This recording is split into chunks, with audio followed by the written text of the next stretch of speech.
A short history of the Winter War. The Winter War of 1939–1940, also known as the Russo-Finnish War, saw the tiny Finnish army take on the might of the Soviet Union's gigantic Red Army. There was mistrust between the two countries.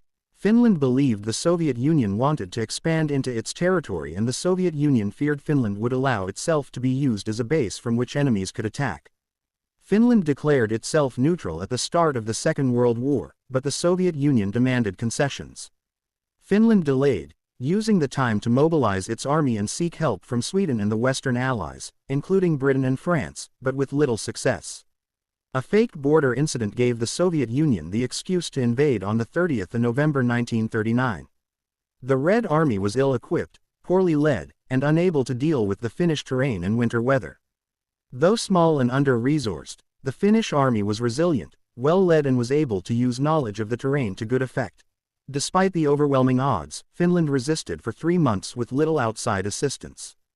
However, it was only a matter of time before the balance of power tipped in the Soviet Union's favor. The Red Army came back strongly. Their command structure was reorganized, modern equipment was brought in, and there was a badly needed change of tactics and personnel. The Finns held Soviet Foreign Minister Vyacheslav Molotov responsible for the outbreak of the Russo-Finnish War and named an improvised incendiary grenade after him. The Molotov cocktail proved to be a primitive but effective anti-tank weapon against Soviet forces.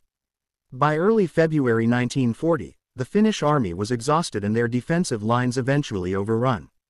Outside help never materialized. Finland was forced to sign the Treaty of Moscow on the 12th of March 1940, which ceded 11% of its territory to the Soviet Union.